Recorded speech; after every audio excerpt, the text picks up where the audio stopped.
नमस्कार, मी मंगेश देसाई. मी याआधी बरेच व्हिडिओ केलेत सिनेमांच्या प्रमोशनसाठी, इव्हेंटच्या प्रमोशनसाठी. पण आज मी वेगळ्याच कारणासाठी व्हिडिओ करतोय. मी या व्हिडिओच्या माध्यमातून एक तुम्हाला सगळ्यांना आवाहन करतोय. माझा मित्र समित कुमार यादव, राहणार पनवेल, याच्या घरी 21 महिन्यापूर्वी एक बाळ जन्माला आलं. मुलगी झाली त्याला, छान गोंडस मुलगी. खूप आनंदी वातावरण होतं. पहिली मुलगी धनाची पेटी असं म्हणतातच. जसजसं तिचं वय वाढत गेलं तसं त्याच्या लक्षात आलं की हिला मस्क्युलर पेन आणि श्वासोच्छवासाला त्रास व्हायला लागला. तिला दवाखान्यात घेऊन सगळे गेले, चेकिंग झाली, पण काय निदानच होत नव्हतं. शेवटी हिंदुजा हॉस्पिटलमध्ये सगळे गेले आणि हिंदुजा हॉस्पिटलमध्ये चेकिंग झाल्यानंतर असं लक्षात आलं की तिला एकदम वेगळाच आजार आहे. तो जगात खूप कमी लोकांना असतो आणि त्या आजाराचं नाव मी मुद्दाम वाचून सांगतोय, चूक होऊ नये म्हणून. स्पायनल मस्क्युलर ॲट्रॉफी असं त्या आजाराचं नाव, आणि खूप दुर्लभ आजार आहे.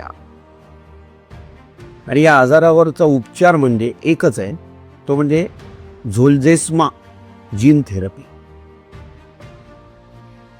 आता प्रत्येक उपचारावर म्हणजे प्रत्येक आजारावर एक उपचार असतोच, तसा या आजारावर हा उपचार आहे. पण प्रत्येक आजारावर उपचाराचा खर्च आणि या आजारावरचा उपचाराचा खर्च यात जमीन आसमानचा फरक आहे. या आजारावरच्या खर्चाचा आकडा एवढा मोठा आहे की ऐकून सुद्धा तुम्ही थक्क व्हाल. 19.5 करोड. या मुलीचं वय 21 महिने. 21 महिन्याचं लहान बाळ आणि तिच्या या उपचारावरचा खर्च आहे 19.5 करोड. सगळे प्रयत्न करत आहेत.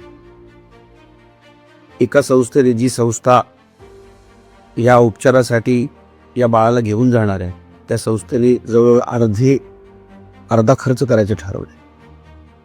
पण अर्ध्या खर्चाचं काय, म्हणून मी आव्हान करतो की आपल्या सगळ्यांच्या माध्यमातून फुलाची पाकळी म्हणून तिला आर्थिक मदत झाली आणि तिचा जीव वाचला तर आपल्या सगळ्यांचे आशीर्वाद तिच्या पाठीशी असतील. तिच्याकडे फार दिवस नाहीये, फार वेळ नाहीये. तिच्याकडे केवळ 10 दिवस बाकी आहे. कारण या 10 दिवसामध्ये तिचा हा उपचार सुरू करणं खूप गरजेचं आहे. ते तर हळूहळू तिला श्वासोच्छवासाला त्रास सुरू होईल, तिचं मस्क्युलर पेन वाढेल आणि पुढे काय होईल हे तुम्हाला सगळ्यांना माहिती. तेव्हा मी सगळ्यांना मनापासून आव्हान करतो की या खुशीचा जीव वाचण्यासाठी तुमच्याकडनं फुलाची पाकळी मदत झाली तर नक्कीच त्या आशीर्वादाचं रूपांतर तिला आयुष्य मिळण्यात होईल. धन्यवाद. खाली सगळे डिटेल्स देतोय, तुम्ही नक्की बघा आणि विचार करा.